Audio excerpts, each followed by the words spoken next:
Hey Bears, welcome to a quick follow-up video. This is going to be about the tactics and moments that happened in the previous tournament.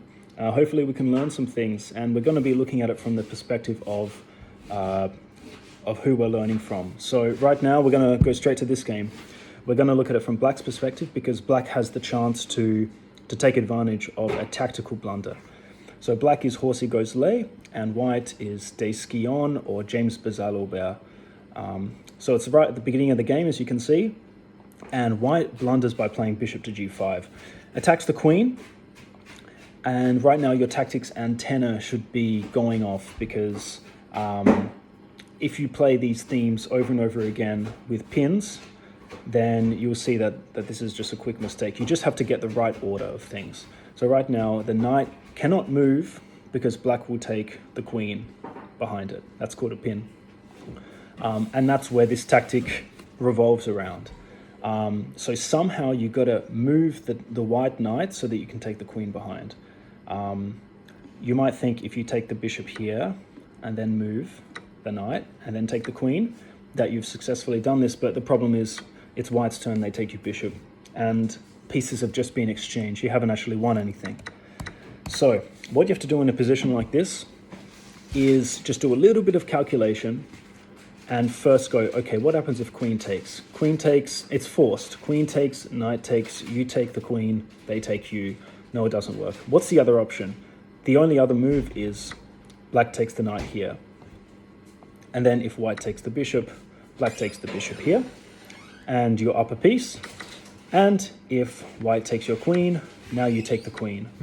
And then both pieces are hanging. The point is your upper piece, whatever happens. So in this position, Horsey goes lay, played queen b6, ended up winning the game, but this is a common theme. Just be careful of these pins. Next game is between Catholic Anarchist Bear playing with the black pieces and Ice Hockey Bear with the white pieces. So we've got an e4, e5 position right off the bat. Now knight c3, knight f6, and f3, and we're going to have a look at why tactically f3 is a really bad opening mistake.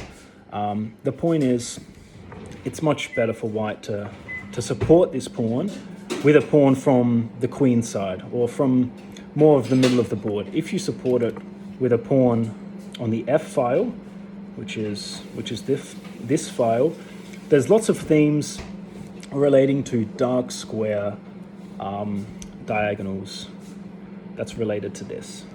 So a queen coming on these dark squares and getting the king. If you guys don't know the two-move checkmate, it's pretty fun.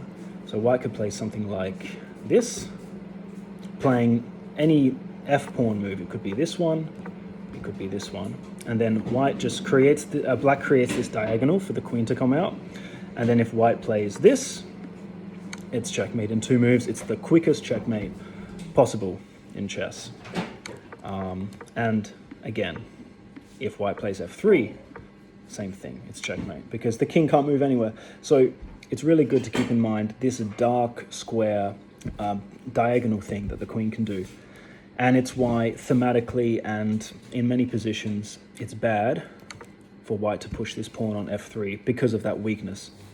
Okay, in the game, White played pawn to f3, and Black Catholic Anarchist Bears rated 1600 roughly. I think he's better than that in real life, but he knows this, and you'll see why he knows this, because what he wants to do, so he wants to make White take this way and make this diagonal even deadlier. So White prompts him, and now he takes the pawn. So okay, this is what happens.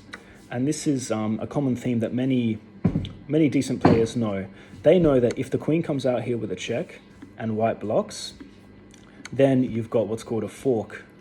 You fork the rook in the corner and you give a check at the same time, and you're thinking, oh, this is fantastic. I've won a rook. This is awesome, because it's a common theme. Let me quickly have a look at that from the White side. So it could be something like this. This is something that's really common for beginners. You give a check here, and you attack the rook in the corner at the same time. So Black is a player who's seen this theme before, and he's been like, oh, I'm going to try and do the same thing, right? So here we can see that Catholic Anarchist Bear wanted to get the same sort of theme where he gives a check and then he forks the rook and wins it in the corner. But you got to go a bit deeper. And from the white perspective, best advice is don't be afraid of losing a rook in the corner like this, because you can get some really good compensation. And with black, the advice is don't think that it works the same in every single scenario. Like what I just showed you before, when white does it, after the fourth move or something like this, it's different. You can see by the computer evaluation, but here, it's not the same. You don't really have to know why, but you just got to try. So right now, white can play knight f3, and the queen is actually trapped. The queen cannot come here, it cannot come here, it cannot come here. If black plays, and furthermore, white's attacking the pawn and can get some good counterplay. If black plays something like this, white plays king f2 and then traps the queen. The queen's got nowhere to go. That's different in the previous example. Let's go back. If we had something like this, because let's say if queen comes here and then this, and then this, it's different because there is no king f7, f2, whatever. What black would want to do is put the king here and then put the bishop here, like in the previous example, and also have to move one of these pieces. So yeah, it's different. The main point of this tactic, which I wanted to show you, is don't think it's the same. Don't think it's the same for every scenario. Catholic Anarchist Bear, just keep in mind what happens if white does take. The tactic doesn't always work. Now the next game we're going to look at is between Happy Wolf Bear and myself. It's e4, e5 again, and we're going to see something very similar to the previous game. So Happy Wolf Bear plays f3. Again, you're weakening this diagonal. And what happens is I get the bishop out here. I put pressure on this diagonal. These dark squares are basically going to be under my control. And this is a little lesson in how someone higher rated would take advantage of just these slight opening mistakes. Happy Wolf Bear plays knight h3, sort of adding an extra defense to this square. And also when white played f3, they were blocking the knight developing to f3. So white's put the knight on here instead. What I do is quickly develop. I push the pawn. I ask white to make a decision. Do they take the pawn? What do they do? And Happy Wolf Bear is just a bit lost right now. They're pushing pawns for no reason, which is definitely what you should not do. Now I take. White has to take back. And then in this position, you just have to take the pawn. Why did I take the pawn with the knight? Because right now, the queen has access to this diagonal. Before the knight was blocking the queen. So yeah, black can play something like this, but it's just much more fun to tear the game open. And I give a check, and right now it's checkmate in 7 moves. But so in this game, I was feeling quite bad for Happy Wolf Bear, and against all these players, I'm not going to beat down on anyone. I lost all my games in this tournament because I want to create positions where you guys learn. Happy Wolf Bear has got me in the corner, me, the Black King. They've got 30 seconds left, and if you remember, Happy Wolf Bear lost to Bearball Bear on time. So I'm well aware of this. Maybe Happy Wolf Bear is aware of this too, and they don't want to win. They don't want to lose 2 games in a row in the same time scramble manner. So what happens? Well, right now, Happy Wolf Bear has checkmate in 1. I'm giving Happy Wolf Bear a checkmate in 1. Of course I see it. And I want to make their day. Do they give checkmate in 1? No, they take the pawn. It is still checkmate in 1. This is still checkmate in 1. Everything's defending itself. So I give some checks, and I push the pawn. Is Happy Wolf Bear going to give checkmate in 1? No, Happy Wolf Bear just wants to take the pawn. 7 seconds left. All right. Now it's still checkmate in 1. This is still checkmate in 1. because this bishop and this pawn have created a complete wall. The king can't move. But Happy Wolf Bear just panics. 5 seconds left. Moves the bishop back. What's the bishop doing there? Nothing. 2.5 seconds left. And after Happy Wolf Bear plays this, I resign. I resign because Happy Wolf Bear's got a second on the clock. They're not gonna be able to checkmate me in 1 second. So of course, Happy Wolf Bear, well done. In some ways, you deserve to win. Well, you deserve to win the previous game against Beer Boy Bear. Okay, next game, we're going to look at a really quick, fun tactic. This is between Horsey Goes Late and Ice Hockey Bear. Poor Ice Hockey Bear, but we can learn some stuff. So Horsey Goes Late is really disrespecting his opponent here. He's playing Queen H5. This is a sign of disrespect. If your opponent ever plays this against you, you know that they think you're trash. Because objectively it's not good, but they're baiting you. And what Horsey Goes Late is baiting for is a pretty common tactic. And that is Ice Hockey Bear playing pawn to G6. And it's similar to the previous examples of this pawn next to the king. If this pawn moves, then there's some really nasty stuff of the queen coming up along this diagonal. So actually, this tournament had this theme. It had the theme of this diagonal next to the king. Whether it's on the black side or on the white side, it was this diagonal. If you guys can visualize this, right? So, white can basically try and give checkmate. In the game, white took the pawn. Black thinks they can take the bishop, but after queen takes, it's checkmate. The king's got nowhere to move. This diagonal is very deadly, again, if this pawn moves. So try to remember this, guys. Try not to push this pawn. Try not to have it take something. And guys, the point of this tactic is if you have the chance to sacrifice the queen, you have to do it. And you play this. Now, the point is here, if black takes the pawn, you give checkmate with the bishop. And yeah, it's not as good as the bishop taking in the previous move, but just for aesthetics, just letting you guys know that there checkmates do exist like this, where the bishop, where you sacrifice the queen and you give checkmate with the bishop.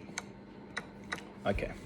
And now we're going to look at the game between Ice Hockey Bear with the black pieces and James Bazallo Bear. This was not a tactic, it was just a moment, which we have to highlight. So Ice Hockey Bear here, he's completely winning. Finally, he'll have a 1 next to his name.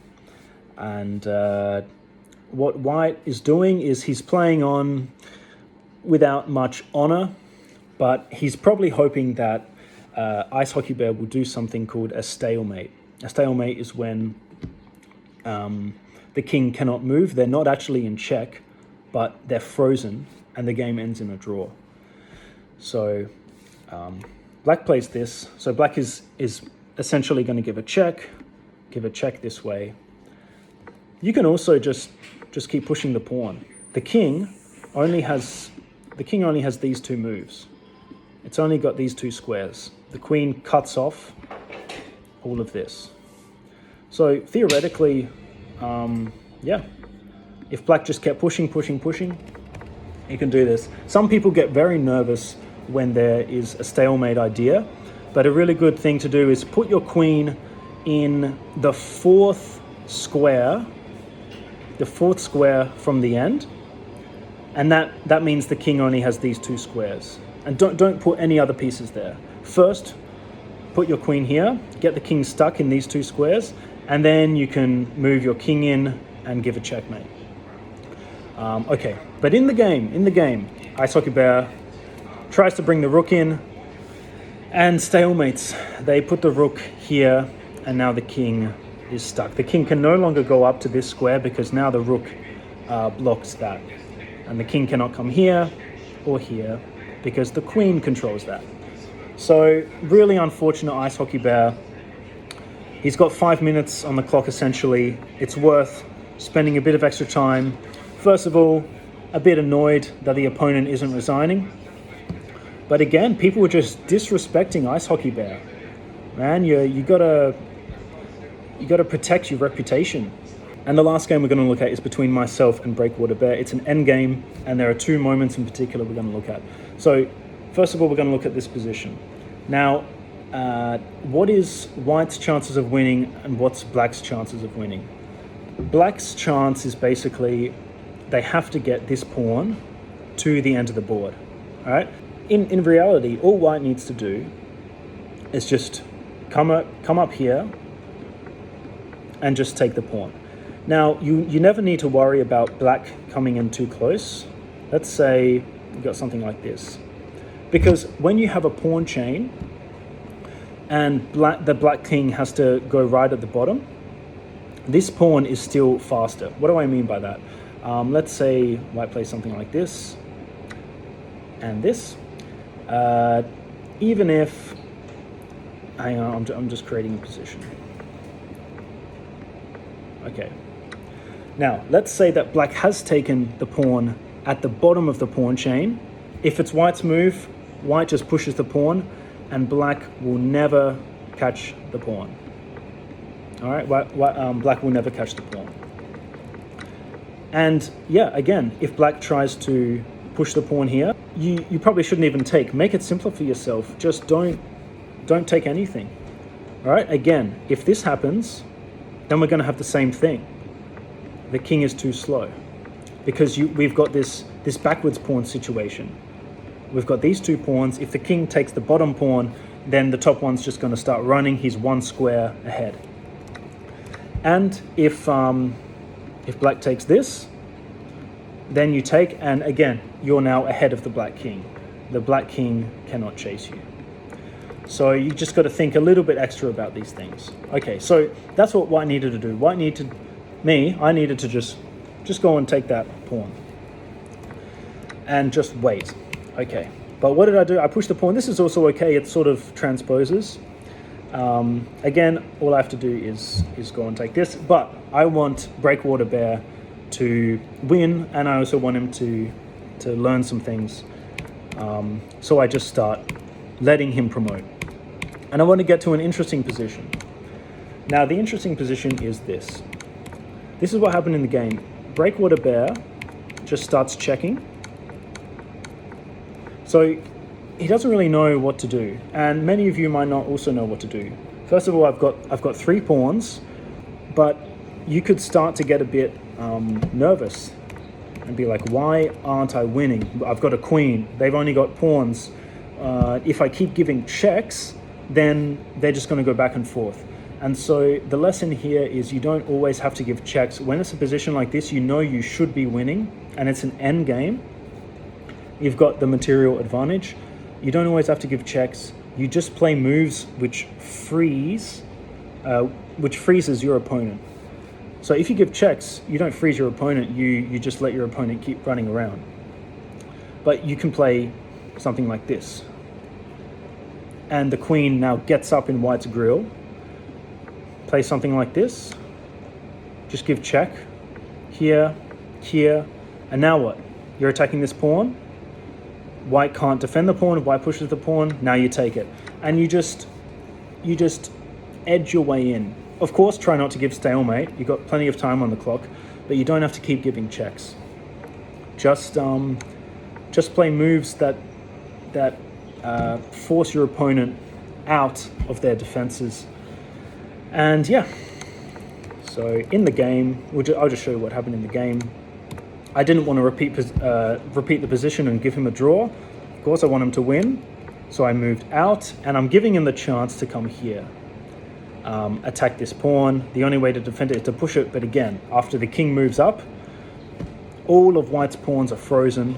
The next move, Black's going to be taking a pawn, essentially.